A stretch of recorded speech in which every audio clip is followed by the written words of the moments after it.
nahihirapan ka, ika'y magdasal. O Diyos, nais kitang bigyang kasiyahan. Paghihirap tinitiis para ika'y masiyahan. Gaano man kalaki haraping malaki, kahit pa ibuwis aking buhay, bibigyan pa rin kita ng kasiyahan. Sa ganitong panata, pag nagdarasal ka, paninindigan mo ang patotoo mo. Sa tuwing isinasagawa ang katotohanan, bawat pagdadalis ay bawat sandaling sila'y sinusubukan. Sa tuwing nasa kanila ang gawain ng Diyos, tinitiis ng mga tao ang matinding sakit. Pagsubok ito, digmaan sa kalooban, ang tunay na halaga na dapat bayaran.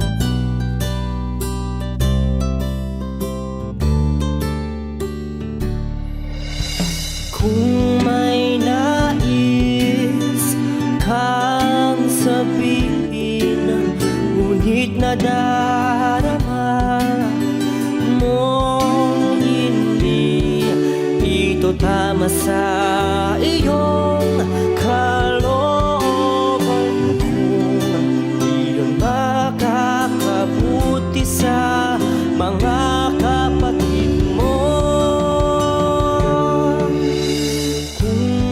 sasaktan sila, huwag mo na lang sabihin. Pinipiling masaktan at maghirap ang kalooban, pagkat ang mga salitang ito'y di magbibigay kasiyahan sa Diyos.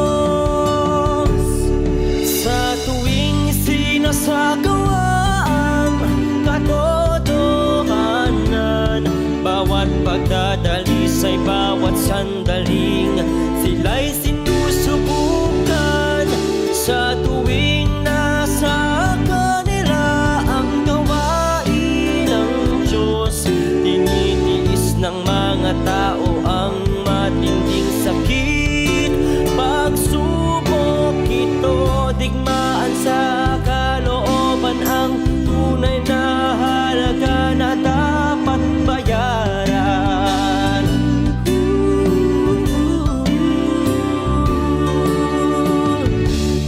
Tumitindi digmaan sa kalooban, ngunit handa kang harapin ng sakit para isuko iyong iniibig.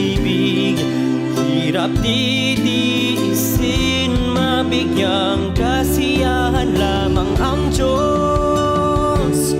Nagtitiis ngunit di nagpapadala sa laman, binibigyang kasiyahan ng puso ng Diyos. Kaya bibigyan ka rin ng kasiyahan nito, ang kabayarang nais ng Diyos. Sa tuwing sinasagawa ang katotohanan, bawat pagdadalis ay bawat sandaling sila'y sinusubukan.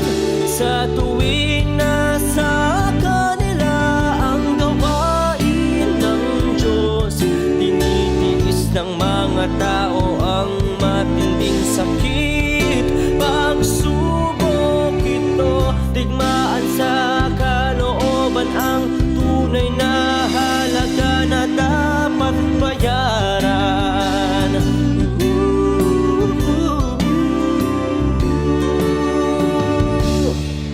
Ang tunay na halaga na dapat bayaran.